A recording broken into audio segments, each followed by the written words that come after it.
जय हिंद बच्चों, मैं धर्मेंद्र सर। आज के इस सेशन में हम जानेंगे कक्षा 10वीं गणित के दो चर वाले रैखिक समीकरणों के युग्म को हम कैसे बदलते हैं। मतलब दो चर वाले रैखिक समीकरण जो युग्म दिया हुआ रहेगा उसको फिर हमें समीकरण में हम कैसे उनको चेंज करते हैं। जैसे यहाँ पे हमें कुछ सवाल दिया गया है, क्या दिया हुआ है 2/x प्लस 3/y बराबर 13, 5/x माइनस 4/y बराबर -2 दिया हुआ है। अब इससे पहले तो हम इस तरह का सवाल बनाए नहीं थे। वहाँ पे हमें जो दिया हुआ रहता था वह किस तरह दिया हुआ रहता था, तो a1x प्लस b1y बराबर c1, a2x प्लस b2y बराबर c2। या तो यह c1 और c2 या तो हमें लेफ्ट साइड में रहता था तो इधर राइट साइड में जो है ना 0 हो जाता था, या अगर इस तरह रहता था तो फिर हम उनको हल कर लेते थे। लेकिन यहाँ पर क्या दिया हुआ है, तो यहाँ पर हमें जो x दिया हुआ है और y जो दिया हुआ है वह क्या दिया हुआ है, नीचे हर के फॉर्म में दिया हुआ है। अब यह हर के फॉर्म में जो दिया हुआ है तो इसको हमें हल करना है। और इसको हम हल कैसे करेंगे, प्रॉपर रूप से अगर आप इस सवाल को समझ जाइएगा तो इस तरह के आपको ढेर सारा सवाल मिलेगा। एक सवाल को जब आप कंप्लीट कर लीजिएगा तो इस पे आधारित जो भी क्वेश्चन आपको मिलेगा उनको आप आराम से कंप्लीट यानी कि बना सकते हैं। ज़्यादा कुछ इसमें दिक्कत है नहीं, सिर्फ आपको प्रॉपर रूप से इसमें ध्यान देना है कि इसमें है क्या, कह क्या रहा है। अब जैसे देखिए यहाँ पर जो हम लिखते हैं तो यहाँ पर x का गुणांक क्या है, a1 है। a1 जो है ना, a1 के साथ क्या है, x है, और x जो है क्या है, ऊपर में है। अब हम एक और एग्जांपल ले लेते हैं। जैसे देखिए मान के चलिए आपको अगर हमको 7/3x प्लस 5/2y बराबर कुछ भी मान ले लीजिए, 9a ले लेते हैं।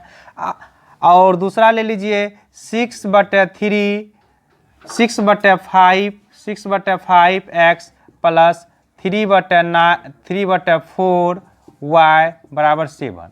मान के चलिए ये हमें ले लिए। अब यहाँ पर देखिए कि जो है ना इसका x का गुणांक क्या हो रहा है, 6/5 आ रहा है। इसमें x का गुणांक क्या हो रहा है, 7/3 आ रहा है। लेकिन यह x जो क्या है यह ऊपर चिन्ह से गुना होगा। यह x किससे गुना होगा, ऊपर से गुना होगा। यहाँ पर भी y किससे गुना हो रहा है, ऊपर से गुना हो रहा है, मतलब यह अंश से गुना हो रहा है। लेकिन यहाँ पर x और y क्या है, हर के रूप में दिया हुआ हर। तो अब इसको हम हल कैसे करेंगे, इसी के बारे में इस सेशन में हम डिस्कशन करने जा रहे हैं। अब देखिए यहाँ पे हमें इसको हल करना कैसे है, तो यहाँ पर जो दिया हुआ है तो इसको हम लिख सकते हैं। सॉल्यूशन हम यहाँ से करते हैं, स्टार्ट कर रहे हैं। यहाँ जैसे दिया हुआ 2/x दिया हुआ है और प्लस 3/y दिया हुआ है बराबर दे दिया है 13 दे दिया है। तो ये जो 2 दिया है तो इसको हम लिख सकते हैं 2 गुना 1/x प्लस 3 गुना 1/y लिख सकते हैं। 2 से 1 को गुना कीजिएगा तो 2/x हो जाएगा, 3 से 1 को गुना कीजिएगा तो 3/y हो जाएगा, बराबर हो गया 13। अब जा करके दूसरा में क्या है, तो 5 गुना 1/ यानी कि यहाँ पर दिया हुआ है कि आपको 5/x माइनस 4/y बराबर -2 दे दिया है। तो इसको हम लिख सकते हैं 5 गुना 1/x माइनस 4 गुना 1/y बराबर -2। ये हो गया। अब इसमें एक चीज़ और आपको ध्यान देना है, क्या चीज़ ध्यान देना है कि अब समीकरण 1 वाला और समीकरण 2 जिसको मान है वो, उन दोनों में जो है ये वाला जो मान आता है ना, ये और ये दोनों में क्या होना चाहिए, बराबर होना चाहिए। y में भी दोनों में क्या होना चाहिए, बराबर होना चाहिए। उनका गुणांक को हम छोड़ देंगे। चर जो है ना दोनों के लिए बराबर होना चाहिए, और उनके गुणांक के साथ भी अगर होगा तो वो भी क्या होना चाहिए, अगर बराबर होगा तो फिर हम उनको मान लेंगे। तो यहाँ पर इनको हम मान सकते हैं। यहाँ पर अगर इसको मानना है तो इसको मान लीजिए, क्या यहाँ पर मान लीजिए 1/x बराबर ले लीजिए u और 1/y बराबर मान लीजिए v। यहाँ पर हो जाएगा आपको 2u प्लस क्या हो जाएगा 3v बराबर हो गया 13, और यहाँ पर 5u प्लस माइनस 4v बराबर हो जाएगा कितना, -2। इसको समीकरण 1 मान लीजिए और इसको समीकरण 2 मान लीजिए। अब इसको जो है ना काहे कि हमको इसमें नहीं कह रहा है कि जो है ना वज्र गुणन विधि से हल कीजिए कि विलोपन विधि से हल कीजिए कि प्रतिस्थापन विधि से हल कीजिए, आपको जो अच्छा लगता है उस विधि से आप इसको निकाल सकते हैं। तो हम यहाँ पे विलोपन विधि का उपयोग कर लेते हैं। अब विलोपन विधि का जो उपयोग करेंगे तो हम भी को विलुप्त कर देते हैं। भी को विलुप्त करने से हमें यह फायदा हो रहा है क्या कि हमें चिन्ह नहीं बदलना पड़ेगा। तो यहाँ पर इनको कर दीजिए 4 से मल्टीपल और वो कर दीजिए 3 से मल्टीपल, तभी जाकर के ये बराबर होगा।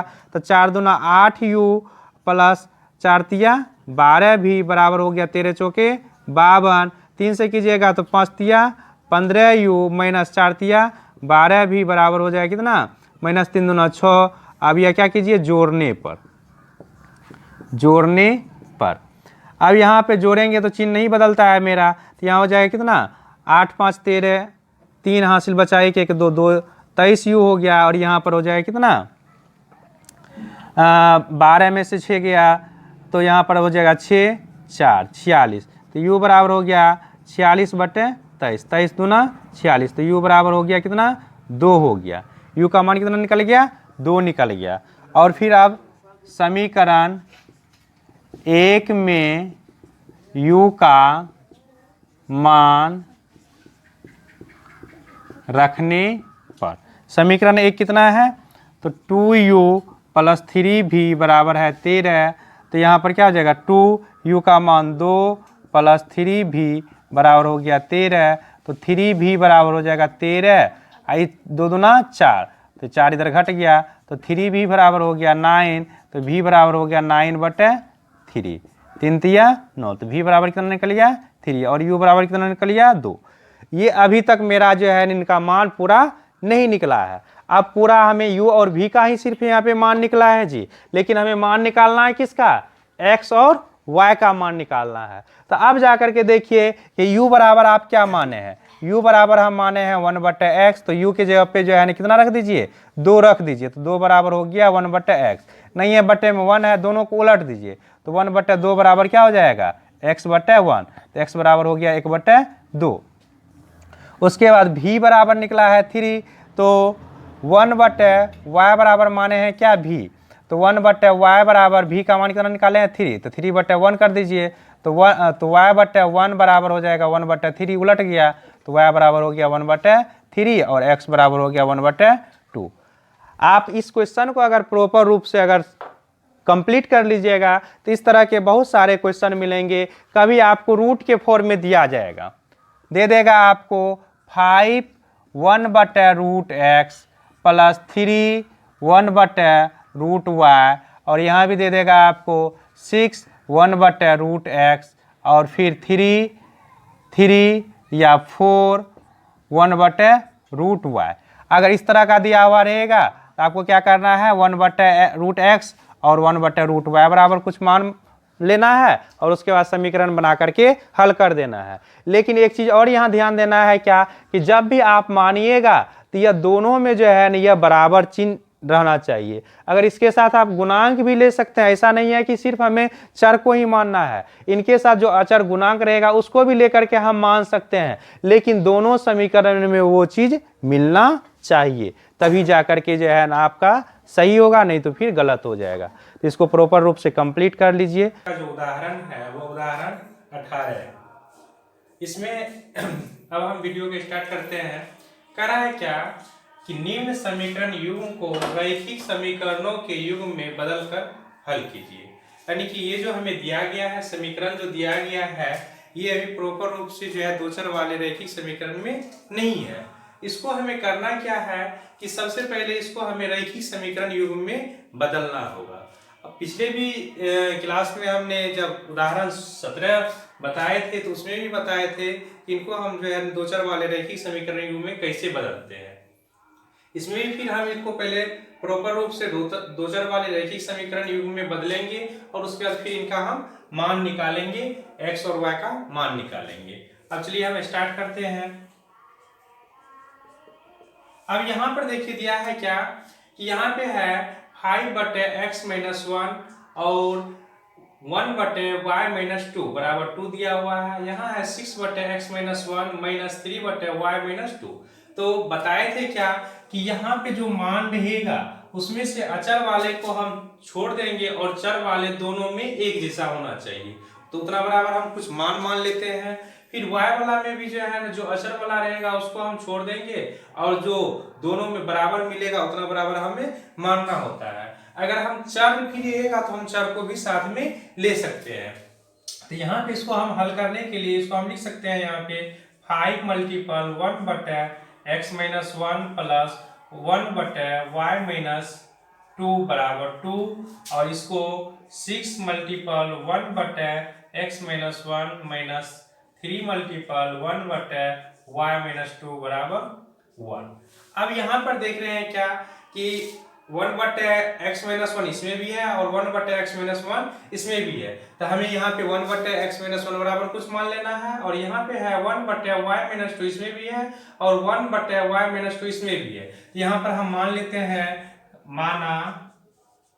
माना कि 1 बटे एक्स माइनस 1 बराबर u और 1 बटे वाई माइनस 2 बराबर v, यानी कि 1 बटे एक्स माइनस बराबर u की जगह पे आप कुछ भी मान सकते हैं और v की जगह पे कुछ भी मान सकते हैं, जो आपको अच्छा लगता है वो आप रख सकते हैं। चलिए अब इसको हम हल कर लेते हैं। तो यहाँ हो जाएगा आपको 5u प्लस v बराबर 2, यहाँ पे 5 और 1 बटे x का मान है u तो 5u हो गया, और यहाँ पर 1 बटे y माइनस 2 का मान है v तो v रख दिया और ये 2 हो गया। इसको हम समीकरण 1 बना देते हैं, और यहाँ पर 6u माइनस 3v बराबर 1 दिया है तो 1। अब यहाँ पे जो है, इससे पहले हमने 4 विधि पढ़ चुके हैं। दो चर वाले रैखिक समीकरण में हमने 4 विधि पढ़ चुके हैं, ग्राफीय विधि, प्रतिस्थापन विधि और विलोपन विधि और बज्र गुणन विधि। लेकिन इसमें जो है ना, हमें ये नहीं कहा है कि आपको किस विधि से जो है ना मान निकालना है। तो यहाँ पे आपको जो सुविधा लगेगा उस विधि से आप यहाँ पे मान निकाल सकते हैं। तो हम यहाँ पे विलोपन विधि का उपयोग कर लेते हैं। यहाँ पर लिख दीजिए विलोपन विधि से, विलोपन विधि से। अब विलोपन विधि से जब हम यहाँ पे मान निकालेंगे तो विलोपन विधि से निकालने के लिए हमें एक वो चर को जो है ना विलोपित करना पड़ता है। यहाँ पर देख रहे हैं क्या कि 5u और 6u दिया हुआ है और यहाँ पे v और 3 भी है। अगर हम u को विलोपित करते हैं तो समीकरण 1 में हमें 6 से मल्टीपल करना पड़ेगा और समीकरण 2 में हमें 5 से मल्टीपल करना पड़ेगा। लेकिन अगर हम समीकरण यानी कि v को अगर हम विलोपित करते हैं तो यहाँ पे हमें समीकरण 1 को हमको सिर्फ 3 से मल्टीपल करना पड़ेगा और समीकरण 2 को 1 से मल्टीपल कर देंगे तो v जो है विलुप्त हो जाएगा। तो यहाँ पे हम 3 से मल्टीपल कर देते हैं और इसको 1 से मल्टीपल कर देते हैं। तो यहाँ पर हो जाएगा कितना, 5 या 15u प्लस 3v बराबर 3 दूना 6, और यहाँ पे 6u माइनस 3v बराबर 1। अब यहाँ पर देख रहे हैं क्या, एक को प्लस में एक को माइनस में दिया हुआ है तो ये कट रहा है, तो यहाँ पर हम लिख देंगे क्या, जोड़ने पर। तो 3v से 3v कट जाएगा तो यहाँ हो जाएगा कितना, 15 6 21 u बराबर 7, तो u बराबर हो जाएगा कितना 7 बटे 21, 7 या 21 तो 1 बटे 3, तो u बराबर कितना मान निकल गया, 1 बटे 3 निकल गया। अब चलिए हम समीकरण लिखिए, समीकरण 1 में u का मान रखने पर। अब समीकरण 1 हमको कितना है, तो समीकरण 1 है 5u प्लस v बराबर 2, 5u प्लस v बराबर 2।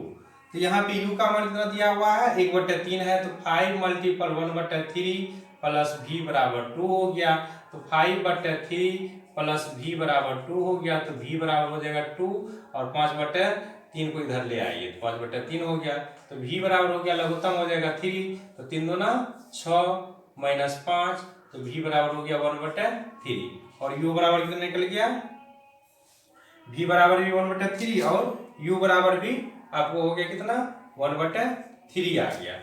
अब जाकर के जो है ना, ये मान हमें रखना है कहाँ पे, तो 1/x माइनस u बराबर जो माने हैं उसमें, तो 1/x माइनस 1 बराबर u माने हैं, तो 1/x माइनस 1 बराबर u का मान कितना है 1/3 है। दोनों को उलट दीजिए, यानी कि पलट देंगे, अंश को हर कर देंगे और हर को अंश कर देंगे। तो यहाँ पर हो जाएगा x - 1 बराबर हो जाएगा 3, तो x बराबर हो जाएगा 3 + 1, x बराबर हो गया कितना 4 हो गया। और यहाँ पे 1/y-2 बराबर हम भी लिए थे, तो यहाँ पे 1/y-2 बराबर भी का मान कितना निकला है 1/3 निकला है। तो यहाँ पे y-2 बराबर हो जाएगा 3, क्योंकि यहाँ पर भी जो है ना जो अंश था उसको हम हर कर दिए और जो हर था उनको हम अंश कर दिए। तो यहाँ पे y बराबर हो जाएगा कितना 3 + 2, तो y बराबर निकल गया कितना 5, y का मान निकल गया 5 और x का मान निकल गया 4। यही यानी कि जो भी इस तरह का हमें समीकरण दिया हुआ रहेगा तो उस समीकरण को हमें प्रॉपर रूप से क्या करना है, दो चर वाले रैखिक समीकरण युग्म में पहले बदल लेना है, और उसको बदलने के बाद फिर उसको आपको जो विधि आसान लग रहा है उस विधि से इसका मान निकाल लेंगे, और जो मान निकलेगा वो जो हम मान मानते हैं वहां पे रख करके x और y का, अगर x और y के फॉर्म में दिया हुआ है तो x और y का मान हम निकाल लेंगे। 19 यह सवाल जो है कुछ अलग टाइप का दिया हुआ है, और यह सवाल यानी कि चैप्टर में भी इस तरह का सवाल दिया गया है, तो इसीलिए इस सवाल को हमें थोड़ा प्रॉपर रूप से समझना है, क्योंकि यह इस एक्सरसाइज का जो है ना लास्ट सेशन होने जा रहा है। तो इसमें जो है ना हमें क्या मिलेगा, तो पहले दो चर वाले रैखिक समीकरण का युग्म में बदलना पड़ेगा, और उसके बाद फिर हमें इनका हल करना है। तो सबसे पहले जो हमें मिलेगा उसको हमें पहले तैयार कर लेना है इक्वेशन, और उसके बाद फिर हमें हल करना है। हमें जैसे कि दो चर वाले रैखिक समीकरण दिया जाता था तो वैसे यह प्रॉपर रूप से बनेगा नहीं, क्योंकि इससे पिछले एग्जाम्पल में भी हमने देखे, और फिर यहाँ पर भी हमें उसी तरह करना पड़ेगा। फिर उनको प्रॉपर रूप से जो है दो चर वाले रैखिक समीकरण में बनाना है, और उसके बाद फिर उनको हल करना है। तो चलिए अब हम स्टार्ट करते हैं। अब यहाँ कह रहा है क्या कि 1/9 घंटे में धारा के प्रतिकूल 30 किलोमीटर तथा धारा के अनुकूल 44 किलोमीटर जाती है।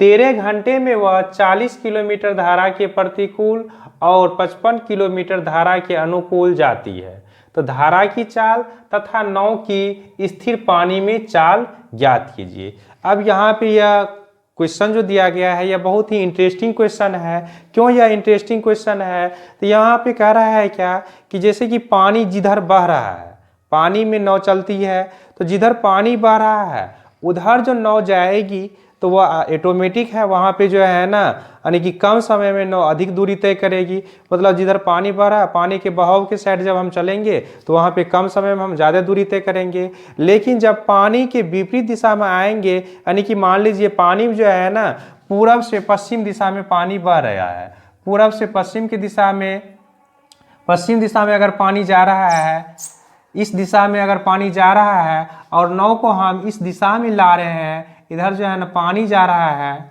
पानी बह रहा है इस दिशा में, और नाव हम लेकर के आ रहे हैं इस दिशा में, तो यहाँ पर क्या होगा, नाव का चाल जो होगा ना वह घट जाएगा। मतलब जो है ना नाव का गति जो होगी ना वह क्या होगा, कम जाएगा। लेकिन फिर इसी को अगर हम जिस दिशा में पानी बह रहा है उसी दिशा में अगर हम नाव को ले जाएंगे तो वहाँ पे नाव की गति जो होगी वह क्या होगी, बढ़ जाएगी। यही इसी टाइप का क्वेश्चन आपको यहाँ पे दिया गया है और इसी को हमें समझना है। तो सबसे पहले हमें यहाँ पे कह रहा है क्या कि स्थिर जल में जो है नाव की चाल बताइए, और फिर धारा की चाल में जो है ना नाव की जो चाल होगा वो बताइए। तो अब सबसे पहले है क्या बात यहाँ पे कि जब स्थिर पानी स्थिर है तो वहाँ पे नाव का कुछ ना कुछ चाल होगा। फिर जब वह धारा के बहाव में अगर वह लेकर के जा रहे हैं तो जो उनका स्थिर चाल था तो उससे जो है ना थोड़ा वह क्या हो जाएगा, ज़्यादा गति में चलेगा। तो ज़्यादा गति में जो चलेगा तो वहाँ पे ऑटोमेटिक है चाल जो है ना क्या हो जाएगा, मतलब जो है ना ज़्यादा होगा, मतलब कम समय में ज़्यादा दूरी तय करेगी। फिर जब वह स्थिर जल में था और फिर जब वह विपरीत दिशा में आएगा तो वहाँ पे क्या हो जाएगा, घट जाएगा। तो सबसे पहले यहाँ पे हम चलिए मान लेते हैं क्या कि माना कि हल करते हैं, माना कि स्थिर पानी में नाव की चाल बराबर x किलोमीटर प्रति घंटा मान लेते हैं, और फिर धारा धारा की और फिर धारा की चाल, धारा की चाल मान लेते हैं y किलोमीटर प्रति घंटा। अब है यहाँ पे अनुकूल दिया हुआ है और प्रतिकूल दिया हुआ है।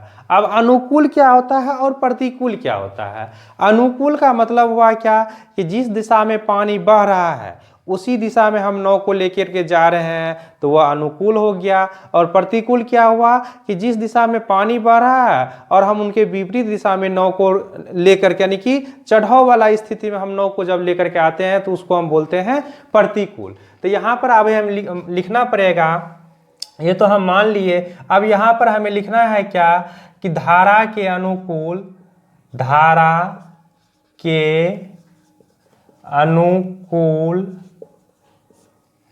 माना धारा के अनुकूल नाव की चाल। धारा के अनुकूल नाव की चाल क्या हो जाएगा? तो x + y किलोमीटर प्रति घंटा। मतलब धारा के अनुकूल जब जाएगा तो वहाँ पे चाल ऑटोमेटिक है बढ़ेगा। अब धारा के प्रतिकूल, धारा के प्रतिकूल नाव की चाल, धारा के प्रतिकूल क्या हो जाएगा? चाल घटेगा। मतलब धारा के जब हम प्रतिकूल लेकर के जाएंगे तो उस कंडीशन में क्या हो जाएगा? नाव का चाल ऑटोमेटिक क्या हो जाएगा? घट जाएगा। क्यों घट जाएगा? क्योंकि स्थिर जब पानी था तो वो तो ठीक था, लेकिन पानी जो है ना बहना शुरू हो गया और उसके विपरीत दिशा में हम नाव को लेकर के आएंगे तो वहाँ पे ऑटोमेटिक है जो स्थिर चाल था उससे भी वो क्या हो जाएगा? कम जाएगा। अब चलिए हम इन सवाल को, अब कह रहा है क्या कि एक नाव 10 घंटे में धारा के प्रतिकूल 30 किलोमीटर और अनुकूल 40 किलोमीटर, मतलब समय उनको कुल समय कितना लग रहा है? 10 घंटा में वह जब धारा के प्रतिकूल दिशा में जाता है तो वह 30 किलोमीटर चला जाता है, और फिर धारा के अनुकूल जब आता है, मतलब जिस दिशा में पानी भरा उस दिशा में जब जाता है तो वह 40 किलोमीटर दूरी तय कर लेता है। तो अब यहाँ पर हम लेते हैं प्रथम स्थिति में, प्रथम स्थिति जो इसका बनेगा वह क्या बनेगा? तो यहाँ पर लिखते हैं कि 30 किलोमीटर धारा के प्रतिकूल जाने में लगा समय, इसको मान लेते हैं T1। अब जो है ना 30 किलोमीटर जो धारा के प्रतिकूल जाने में उनको लगा समय कितना? तो समय बराबर क्या हो जाता है? दूरी बटे चाल हो जाता है। तो यहाँ क्या हो जाता है? दूरी कितना हो गया? 30 किलोमीटर। तो 30 बटे चाल कितना है? जब वह प्रतिकूल चलता है तो चाल क्या हो जाता है? x - y हो जाता है। फिर कितना दिया हुआ है? 44 किलोमीटर धारा के अनुकूल जाने में लगा समय, इसको मान लेते हैं T2। तो यह कितना जा रहा है? 44 किलोमीटर जा रहा है, तो यहाँ क्या हो जाएगा? 44 बटे x + y, क्योंकि अनुकूल का चाल हम क्या माने हैं? x + y किलोमीटर प्रति घंटा माने हैं। अब यहाँ पर कुल समय कितना लग रहा है उनको? 10 घंटा लग रहा है। तो यहाँ पे क्या हो जाएगा? 30 बटे x - y प्लस 44 बटे x + y बराबर 10। एक ठोका ये प्रथम स्थिति में ये हमें निकल गया। अब दूसरा स्थिति क्या कर रहा है कि 13 घंटा में वह 40 किलोमीटर धारा के प्रतिकूल चल जाता है और फिर 55 किलोमीटर धारा के अनुकूल जाता है। दूसरी स्थिति में लेते हैं हम, सेकेंड स्थिति ले लेते हैं।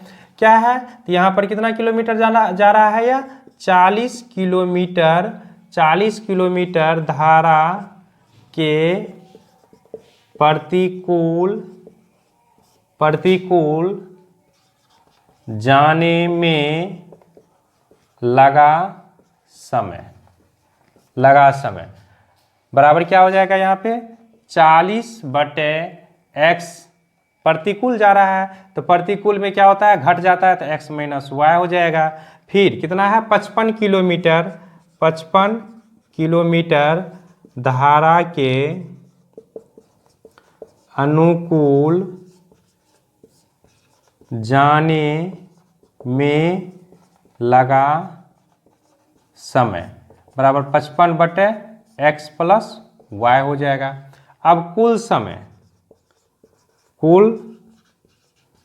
कितना लग रहा है? कुल समय यहाँ पे कुल समय लग रहा था 10 घंटा और यहाँ पे कुल समय कितना लग रहा है? 13 घंटा लग रहा है। तो दोनों को जोड़ दीजिए तो 40/x minus y plus 55/x plus y बराबर निकलेगा कितना? 13 निकल गया। अब यह जो है ना ये तो हमारा बन गया, निकल गया है, लेकिन यहाँ पे हमें x और y का मान निकालना होगा, क्योंकि ये जो अभी हमें तैयार हुआ है यह दो चर वाले रैखिक समीकरण युग में यह नहीं हुआ है। अब इसको हमें दो चर वाले रैखिक समीकरण युग में इसको क्या करना पड़ेगा? बदलना पड़ेगा। अब बदलने के लिए हम देख रहे हैं क्या कि यहाँ पर भी जो है ना 30 गुने 1/x माइनस वाई है और यहाँ पे 44 गुने हो जाता है कितना? 1/x प्लस वाई है और इसमें भी वही है 40 गुने x माइनस वाई है और 55 गुने 1/x प्लस वाई है। अब दोनों में देख रहे हैं क्या इनमें भी हर का मान जो है ना बराबर है और इसमें भी हर का मान बराबर है। तो यहाँ पर हम क्या करते हैं? मान लेते हैं। माना कि 1/x माइनस वाई बराबर u और 1/x प्लस वाई बराबर v। तो अब यहाँ पे जो है ना हम समीकरण बना लेते हैं। क्या है? तो u के लिए यहाँ पे कितना हो जाएगा? 30u प्लस 44v बराबर कितना हो गया? 10 हो गया। इसको जो है ना इक्वेशन 1 मान लेते हैं और फिर कितना है? 40u प्लस 55v बराबर 13। इसको हम इक्वेशन 2 मान लेते हैं। अब इसको हम करते हैं क्या? विलोपन विधि से हल कर लेते हैं। अब विलोपन विधि से जो हम हल करेंगे तो अब देख रहे हैं क्या यहाँ पे 4 है और यहाँ पर 3 है। तो अगर हम u को विलुप्त करेंगे तो ऊपर हमें 4 से मल्टीपल कर देना है, नीचे हम 3 से मल्टीपल कर लेंगे। तो यहाँ पर हम u को ही विलुप्त कर देते हैं। तो यहाँ पे ऊपर वाले समीकरण 1 को 4 से और समीकरण 2 को 3 से मल्टीपल कर दीजिए। तो 4 से कीजिए तो 4 तिया 12 हो गया। तो 120u प्लस 4 चौके 16 का 6 हासिल बच गया 1, 4 चौके 16 1 17 176v बराबर 10 चौके 40। 3 से कीजिएगा तो 120u प्लस 3 5 15 का 5 हासिल बच गया 1, 3 5 15 1 16 का 6 हासिल 1 v बराबर 13 तिया 39। अब यहाँ पर क्या करना पड़ेगा? हमें चिन्ह बदलना पड़ेगा, मतलब इसको क्या करना पड़ेगा? घटाना पड़ेगा। तो इसको हम यहाँ लिख देते हैं घटाने पर। तो अब इसको घटाइएगा, माइनस यहाँ भी माइनस यहाँ भी माइनस, तो यहाँ पर u से u कट जाएगा। यहाँ पर कितना हो जाएगा? तो 5 में से 6 में से 5 घटेगा तो 1, 7 में से जो है ना 6 घटेगा 1, 11 भी बराबर हो गया 1। तो v बराबर क्या हो गया? 1/11 हो गया। अब इसको क्या कीजिए?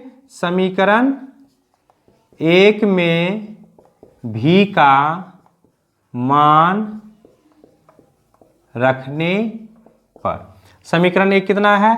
तो 30u प्लस 44v बराबर 10 है। तो 30u प्लस 44 गुने 1/11 बराबर 10 हो गया। 11 चौके 44। तो 30u बराबर हो प्लस 4 बराबर हो गया 10। तो 30u बराबर हो जाएगा 10 माइनस 4। तो 30u बराबर हो गया कितना? 6। तो u बराबर हो जाएगा 6/30, 6 पंचे 30। तो यहाँ पर निकल गया आपको u का मान कितना निकल गया? 1/5 निकल गया और v का मान निकल गया कितना? 1/11 आ गया है। अब ये मान हमें किस में रखना पड़ेगा? तो जो हम यहाँ पे माने हैं 1/x माइनस वाई के लिए और 1/x प्लस वाई में के लिए जो हम v माने हैं तो उसमें हम u और v का मान रखेंगे।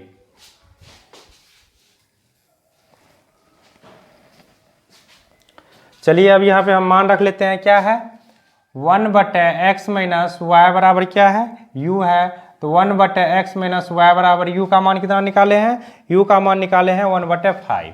तो 1/5 हो गया। तो दोनों को पलट देते हैं तो x माइनस वाई बराबर क्या हो जाएगा? 5। अब इसको हम मान लेते हैं कितना? समीकरण 3 इसको हम मान लेते हैं। फिर है 1/x प्लस वाई बराबर v माने थे तो v का मान कितना निकला है? 1/11 निकला है। तो x प्लस वाई बराबर हो जाएगा कितना? 1/, यहाँ पे 1/x प्लस y बराबर हो गया 1/11, तो x प्लस y बराबर हो जाएगा कितना 11 हो जाएगा। ये हो गया समीकरण 4, इसको मान लेते हैं। तो यहाँ पर समीकरण 3 और 4 से, तो x माइनस वाई बराबर हो गया 5, समीकरण यह है 3 आपको, और x प्लस वाई बराबर है 11, यह हो गया समीकरण 4। अब यहाँ पर देख रहे हैं क्या कि सिर्फ यहाँ पे चिन्ह बदल देंगे तो जो है यह विलुप्त हो जाएगा, y को हम विलुप्त कर देते हैं और चिन्ह भी हमें नहीं बदलना होगा, सिर्फ यहाँ पे क्या करना पड़ेगा, जोड़ना पड़ेगा। तो यहाँ लिख दीजिए जोड़ने पर, तो y से y कट गया, तो यहाँ 2x बराबर हो गया कितना 16 हो गया, तो x बराबर हो गया कितना 16/2, तो 8 निकल गया, तो x बराबर क्या हो गया 8। और यह लिख दीजिए समीकरण किसमें 3 में x का मान रखने पर, समीकरण 3 कितना है, तो x माइनस वाई बराबर है 5, तो यहाँ पर x का मान हो गया 8 माइनस 5, 8 माइनस वाई बराबर हो गया 5, तो 8 माइनस 5 बराबर हो गया y, तो 3 बराबर हो गया y, तो y बराबर निकल गया हमको 3। मतलब क्या हो गया, एक यह निकल गया 8 किलोमीटर प्रति घंटा हो गया और यह 3 किलोमीटर प्रति घंटा हो गया। मतलब क्या हुआ कि अगर स्थिर जल यानी कि जब पानी स्थिर है तब नाव की गति जो होगी वह 8 किलोमीटर प्रति घंटा हो जाएगी। जब वह धारा के विपरीत दिशा में लेकर के जाएगी यानी कि धारा की दिशा में जाएगी तो धारा का चाल हो गया 3 किलोमीटर प्रति घंटा। अब क्या होगा कि जब वह धारा की दिशा में नौ को लेकर के जाएगा तो वहां पर उसका जो है ना हो जाएगा कितना 8 + 3 बराबर 11 किलोमीटर प्रति घंटा। मतलब जिस दिशा में पानी बह रहा है उस दिशा में नौ को जब लेकर के जाएगा तो वहां पे 11 किलोमीटर प्रति घंटा हो जाएगा, यानी कि 1 घंटा में वह 11 किलोमीटर सफर कर लेगा। और जब वह विपरीत दिशा में जाएगा तो वहां पे 8 - 3 बराबर 5 किलोमीटर प्रति घंटा, यानी कि जब पानी के विपरीत दिशा में जब आप नौ को लेकर के आइएगा तो वहां पे आपका चाल हो जाएगा कितना 5 किलोमीटर प्रति घंटा हो जाएगा।